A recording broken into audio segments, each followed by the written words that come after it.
So now you hear Philipp Reisinger. He is a dear colleague of mine. He's working at SBA Research, and he is a consultant for the organizational information security part. And he will talk about software rotting.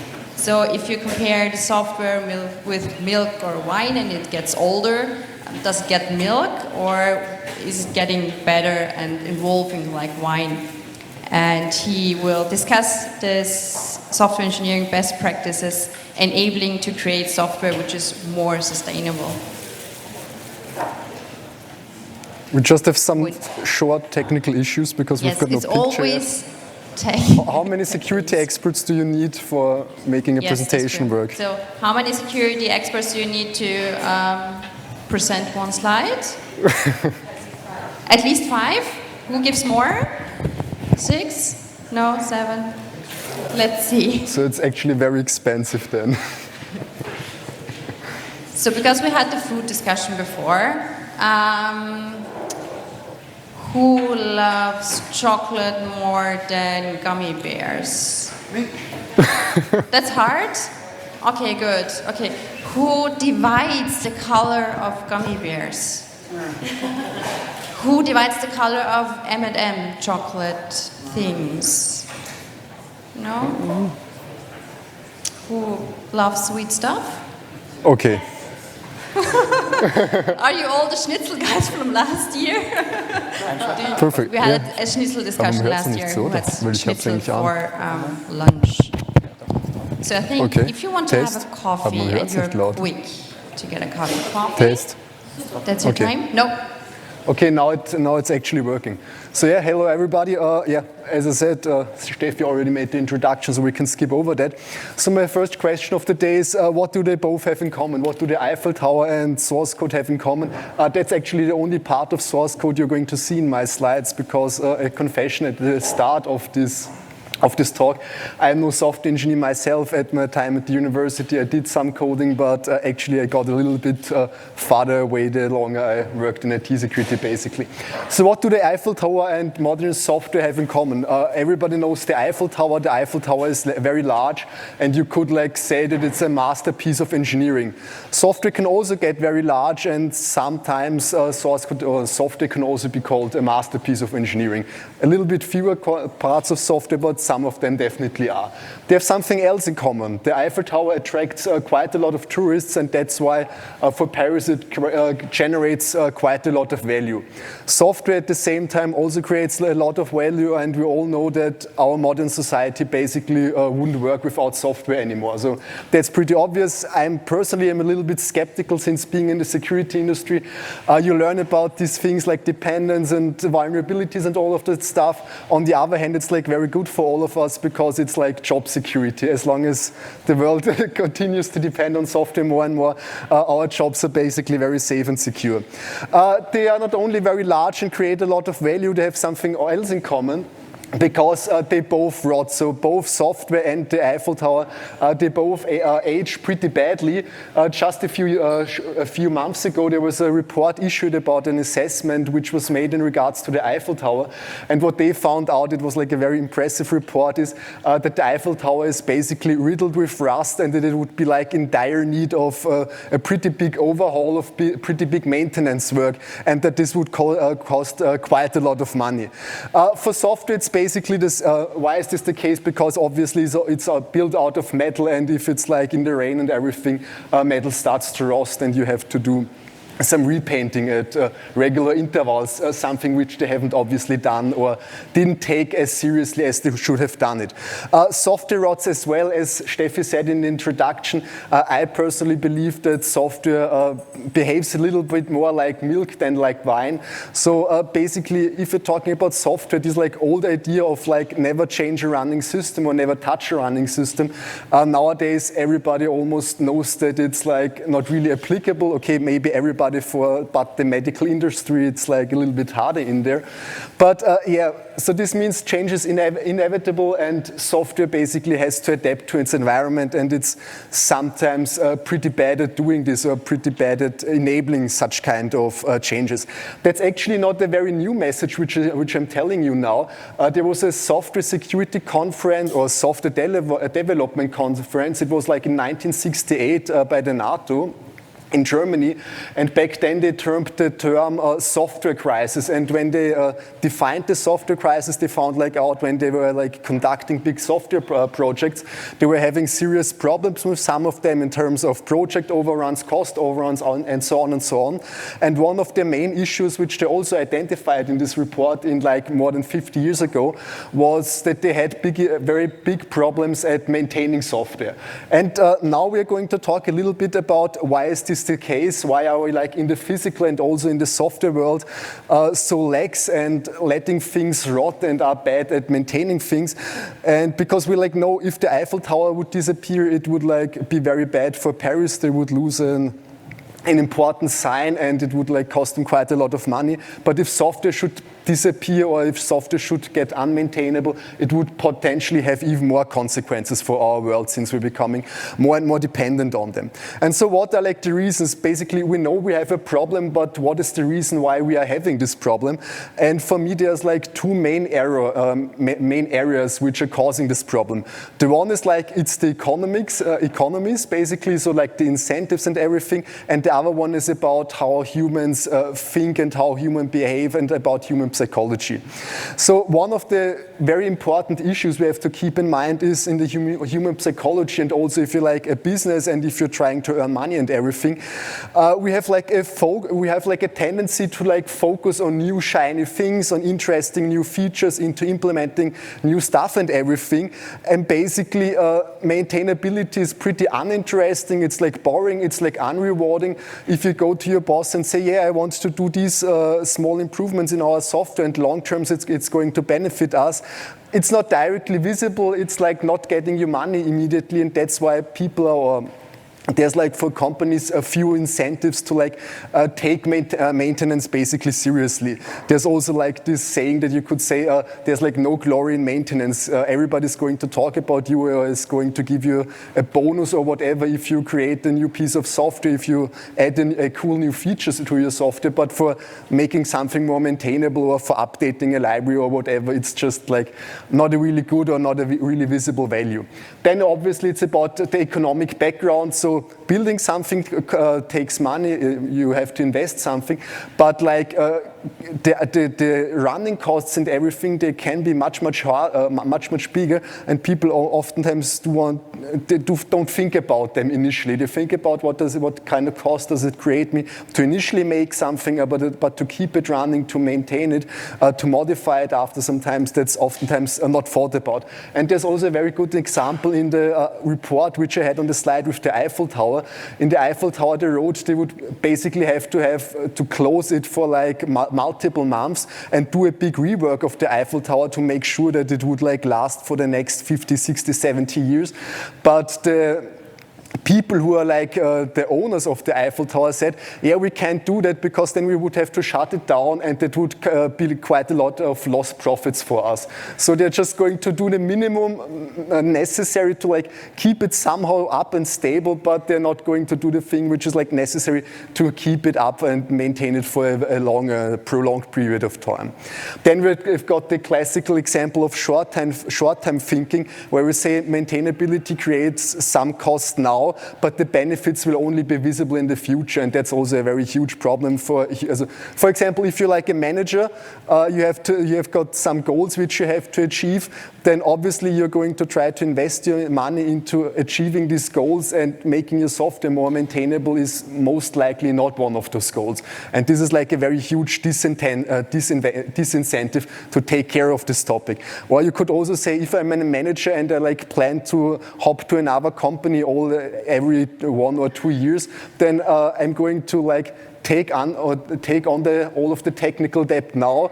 I'm going to say, yeah, if this should come down and crash sometime, I'm not going to be there anymore, and it's the problem of my successor. So that's also some of those things which are like making it more challenging to create software which is maintainable.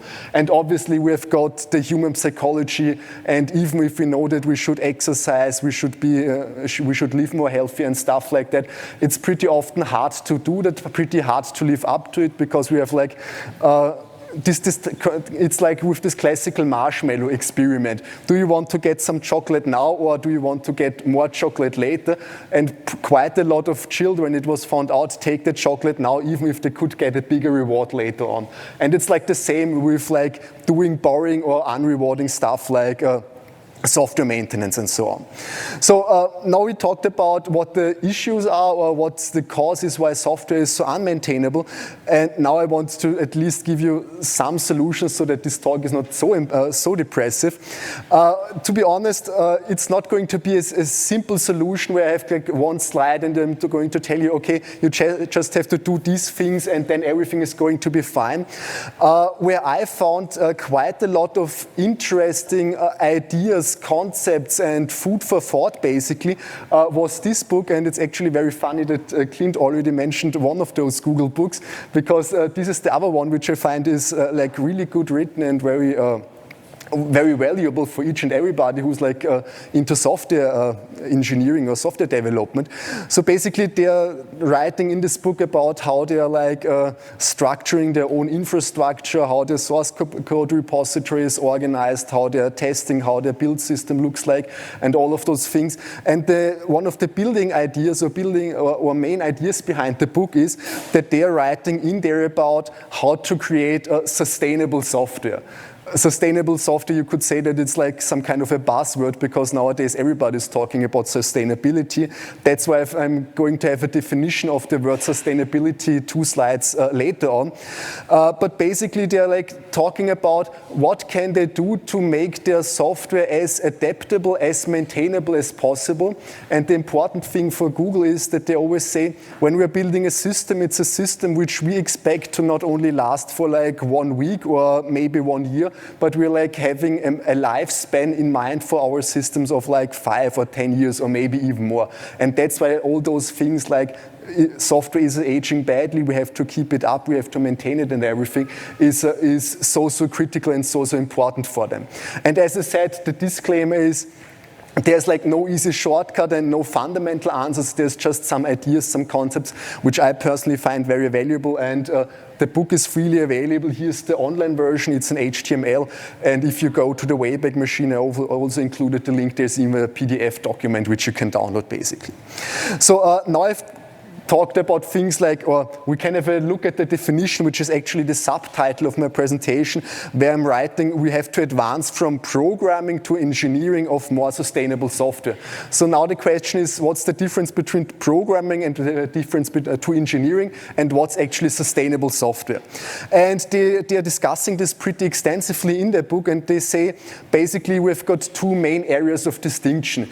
The first area is the lifetime of a project, where I just said with Google, they're like building systems and tools which have to be running for 5, 10 years or maybe even long, and which have to be adaptable by then. And team size as well. And team size means, is it like one person or just a few persons, or is it like big teams who are like working with the source code, who have to maintain it, who will see the source code and be confronted with it over the lifetime of the source code.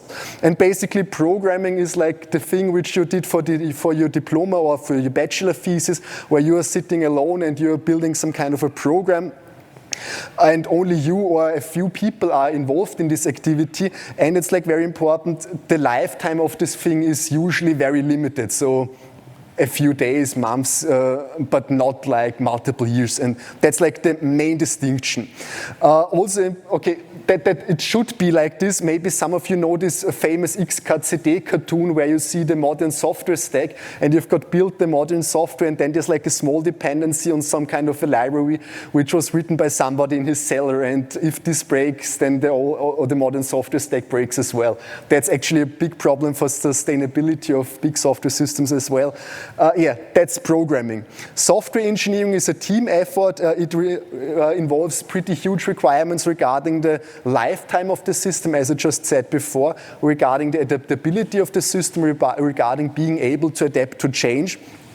And it usually involves trade-offs. And then they've got some pretty nice definitions, I think, in the book. They are saying that if it's like a multi-person development project with a multi-version program, then it can be called software engineering. And there is also programming integrated over time, which is basically meaning programming is once and engineering is what you're doing all the time, and where you also think about modification and maintainability of the software.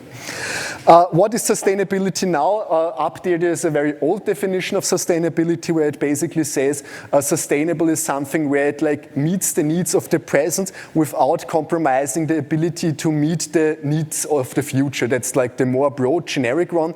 And then in the software engineering by Google book, they have a definition which I find very good or very valuable, where they say something is sustainable if over the entire or over the expected lifetime of the system, you're like capable of reacting to changes. As we said before, changes are inevitable.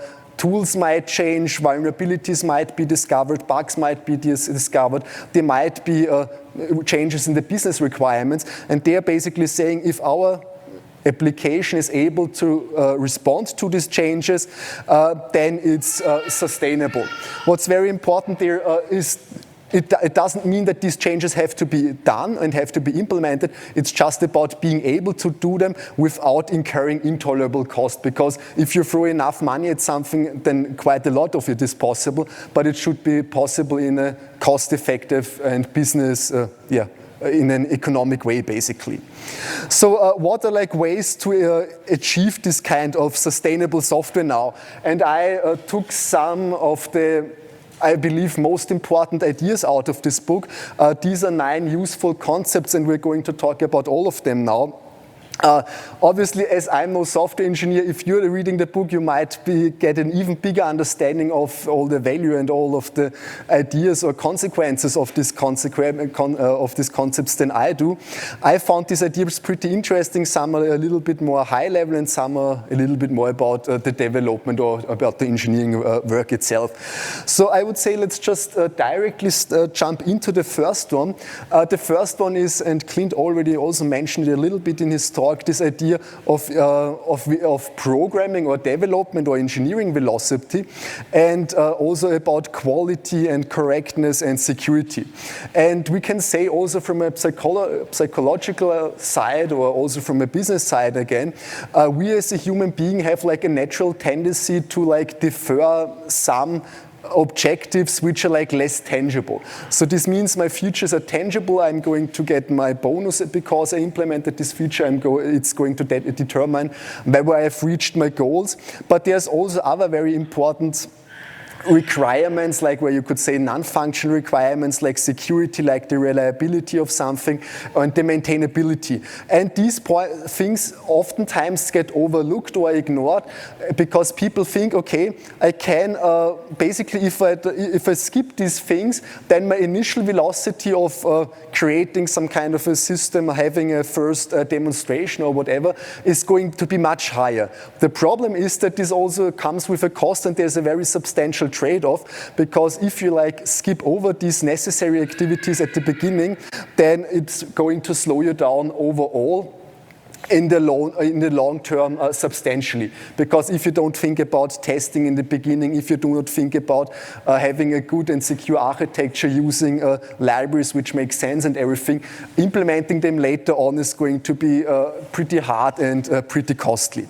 And also a very interesting thought is where they said in one of the talks that time initially invested into things like security, reliability, maintainability, and so on, that's like not time lost, which is basically time wasted, but it's actually time saved from the future, because you might have to do it at some point in time, and if you do it now, it's going to be much cheaper, and it's this classical, why should you do threat modeling and all this stuff? Because it's cheaper to do it in the beginning, and it's going to save you trouble and working cost on the learn time. So basically, these properties should like be somehow embedded into the engineering culture.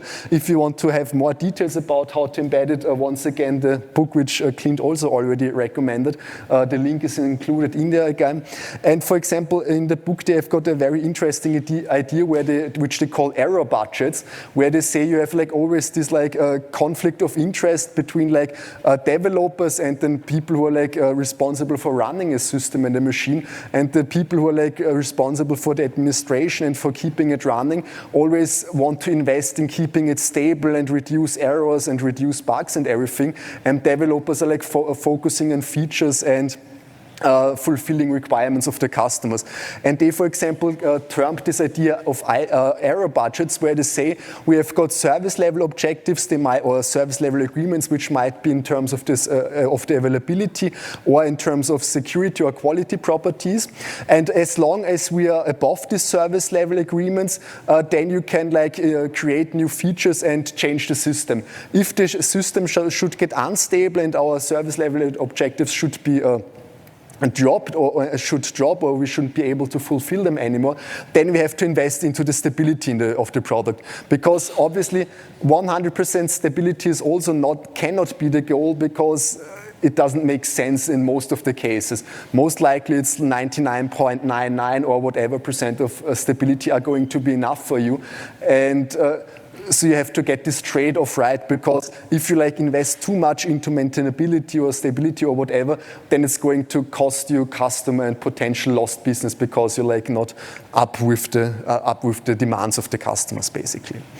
The next idea, which is also very important, is now a little bit more about the source code itself, and this is about having style guidelines in place and having a readability process. So basically what they are writing about in the book is that if they write a single line of source code, that especially in a very big environment, which is going to have a very long lifetime, then it's like not only going to be a few people confronted with the source code, but it's going to be multiple people confronted with the source code.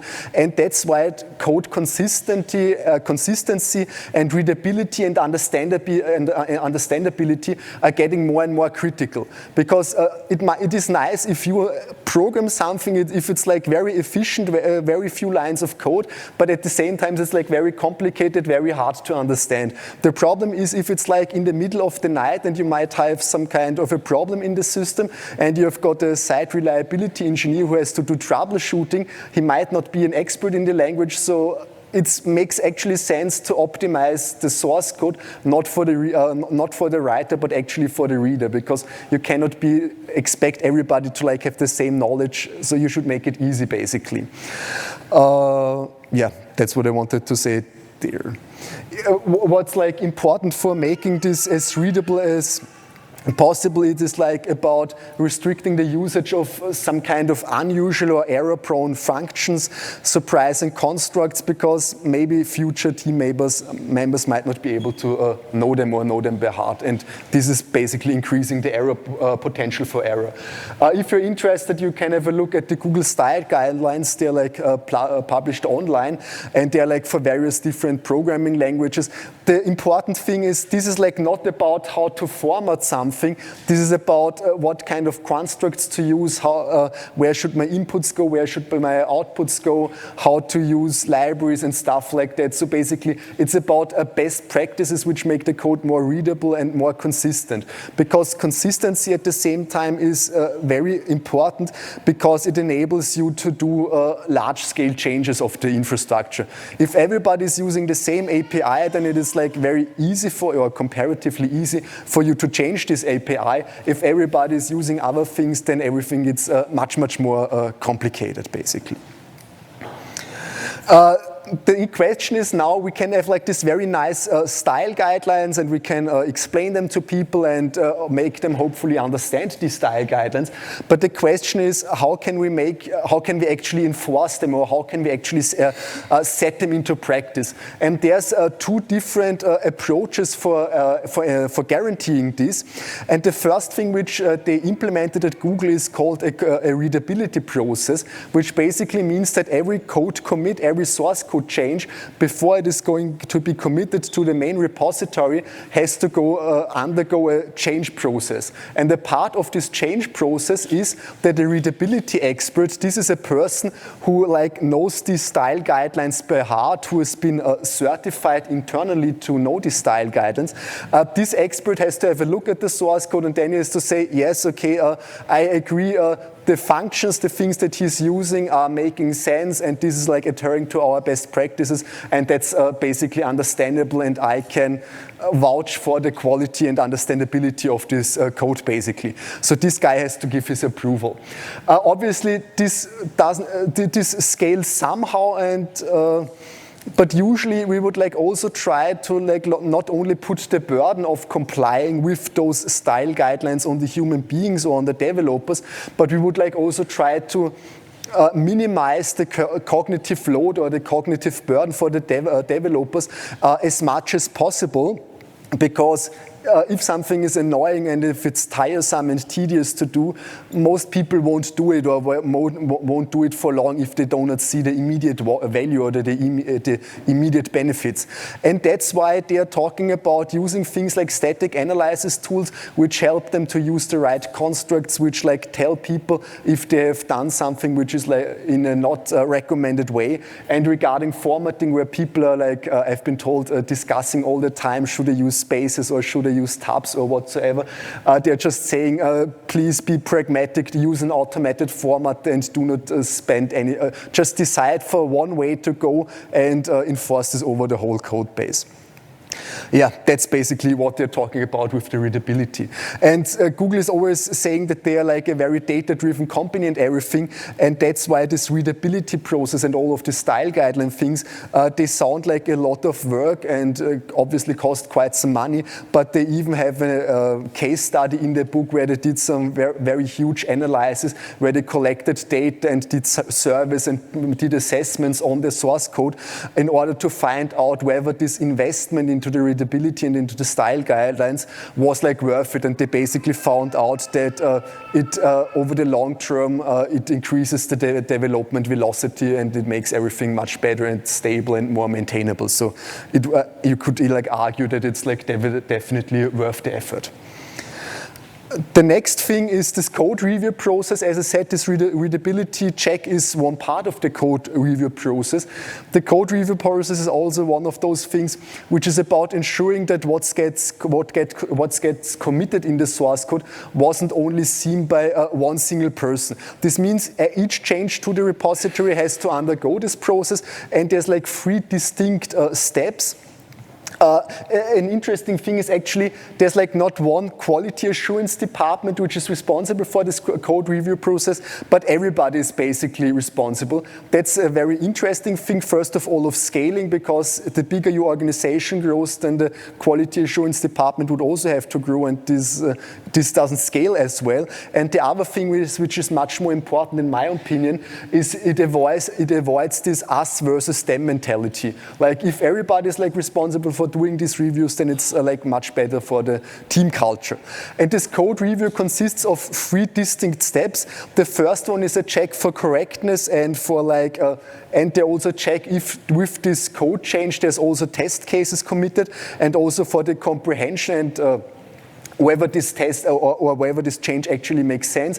Then you've got this readability check, and the third one would be that an owner of the affected part of the code base also has to agree that this commit is this change is being committed to his part of the code base. This sounds like a lot of work and a lot of lot of additional activities. Actually, it is not that much more work, because if you, for example, have like this readability in this respective language, then this check or this approval is implicitly given, and also if you should be the owner of the respective part of the code base, the approval is also automatically given. So in most cases, only one additional person has to do this first check. So it's about making sure that at least four pairs of eyes have seen the code.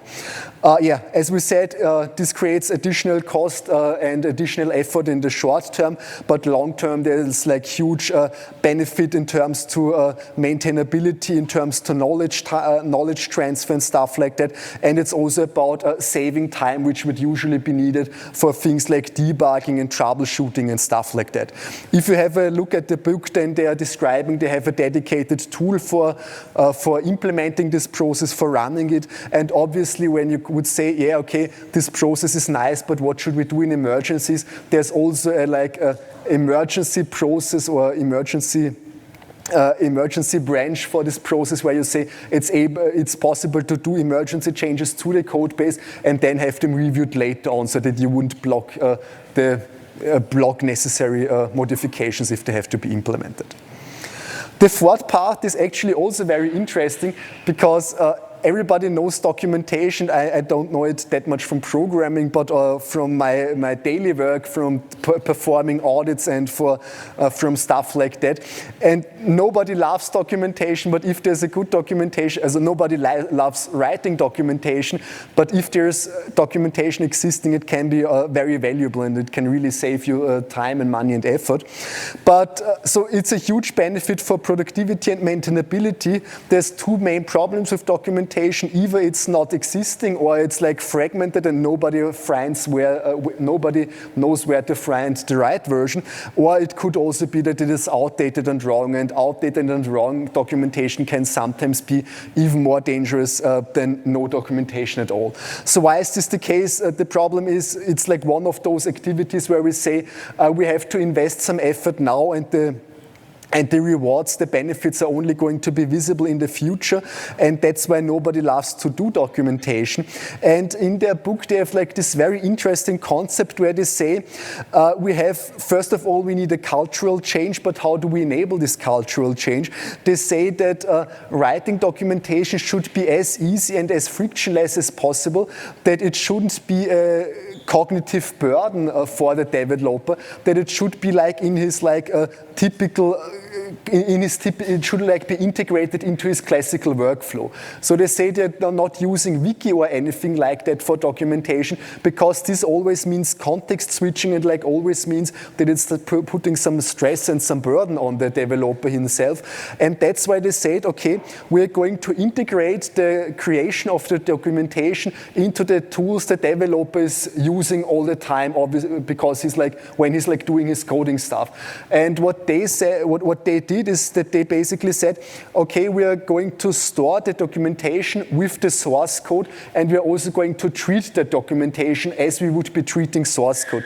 This means that the documentation itself is version controlled. It's like living next beside to the source code, so that it's living next beside to the source code. If you find bugs in the documentation, you can also file a bug. There's a review process existing for documentation, so you cannot just update the documentation. It has to undergo a review. And also what they say is, it's not for all of their changes by now, but they say for at least for a substantial amount of their changes, they say, if somebody is changing the code, then he also has to create test cases which are like proving that this change is working correctly. And he also has, with the same change, is creating documentation which is like describing what this change is doing. And this documentation is then also going to commit it with the same change. And that's, I think, a very nice and interesting idea. You can have a look at the link. There's a talk about how they created it, how they implemented it in their own organization. Basically, they're using a Markdown to create the documentation, and then they've got an HTML version, and then they've got some kind of server which creates an HTML version out of it, and you can find it under a pre-specified address for each part of the code base. So this is actually very nice and comes very handy basically. The next idea, which is also pretty unusually, but I really liked it a lot, is that they are saying that code itself is actually a liability and code itself is not an asset. So they say that, and it is like a very counterintuitive idea, but they've got an example of an airplane where they're writing, yeah, if you're building an airplane, you're going to need quite a lot of material and you're going to need fuel and everything. But the material is necessary because it enables the airplane to fly, but there's like some kind of a sweet spot, and when you keep adding more material and more ideas and things, then the plane is getting heavier and heavier and heavier again, and at some point of time it won't be able to function anymore. And so they say you really have to optimize, and the same actually also applies to source code. Code itself doesn't bring any value, it's like the functionality it provides which brings the value. And code itself actually carries cost because you have to develop the code, you have to maintain the code, there might be bugs and errors introduced with the code, and that's where they say if you're like somehow trying to measure the productivity of your company, or if you somehow try to define KPIs and everything, you should never only have a look at the lines of codes which are produced. They're actually saying that you should regard lines of code not something as produced, but something spent. Like with the airplane, if you have an airplane, I've got that amount of material which I can put onto the airplane, and if I put even more onto it, it won't fly anymore. And the same also applies to software, the same thought.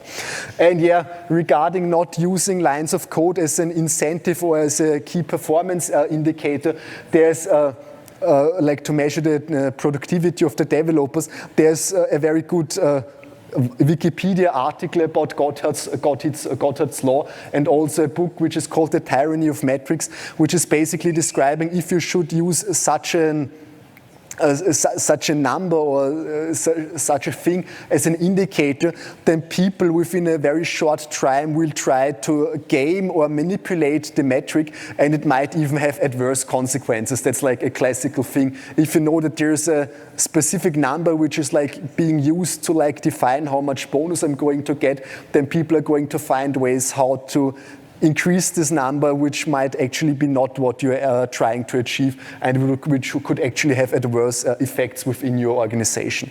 And what they're also writing in the book is that obviously inconsistencies, duplicated code and everything inhibits changes. It makes maintenance tasks and everything heavier, harder.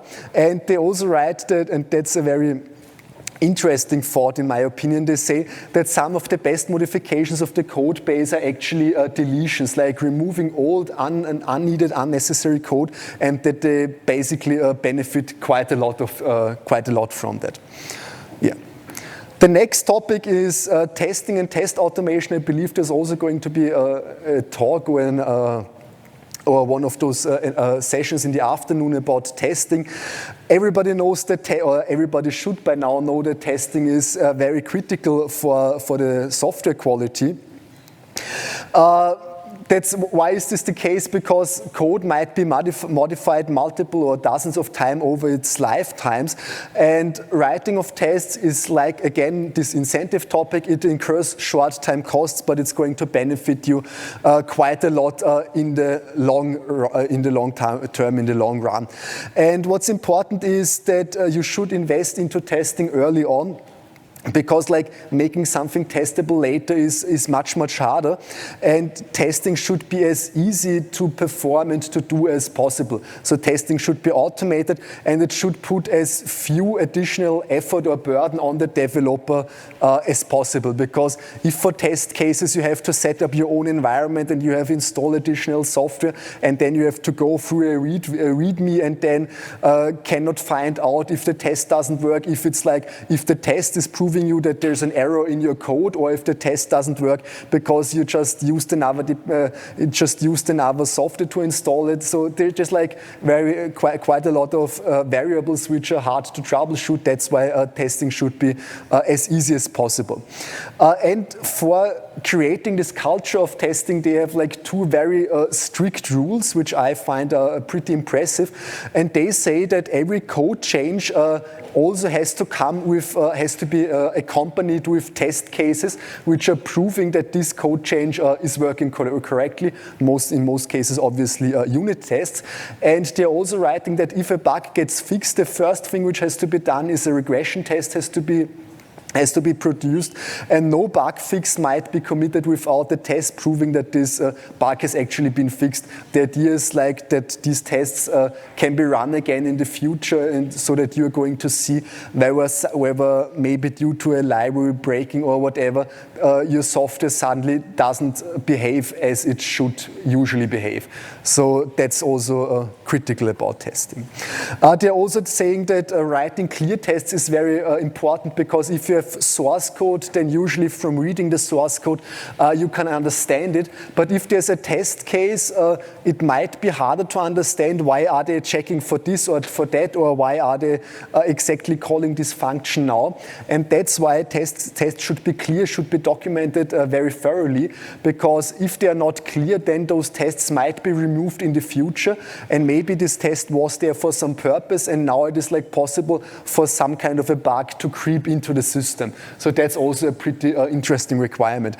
If you want to dive a little bit more into this testing topic and how to create good tests and what are challenges and problems with tests, things like flaky tests which are unreliable and not stable, and you can have a look at this talk. This is actually also by one of the authors of this Google book, and it's like very good and impressive, because he's describing the 5 main properties of good tests. And I'm already being told I'm almost over the time. Dealing with the dependencies, it's like one of the most and biggest and still unsolved problems or challenges in software engineering. They also have got some good points in there. First of all, they write that if we're talking about dependencies, it's like not only one dependency, but we're usually talking about a network of dependencies, and that they create all these. And there's so much over the time. Oh yeah, you are. And 39 minutes, it says. I have to cut you off. So if you're interested in that talk, we can repeat it at the meetup, because we were counting your points and hoping that you made the 9 points in time. Do you have a last slide with like? Yeah, we can. Wrap it up or so. Then wrapping up, you are free. That's really unusual. Yes, perfect. Well, yeah, that's good. The last slide is some literature if you should want to read it, and questions and discussions. Perfect. Thank you, Philipp. Thank you a lot, Philipp. And just have a look at the talks.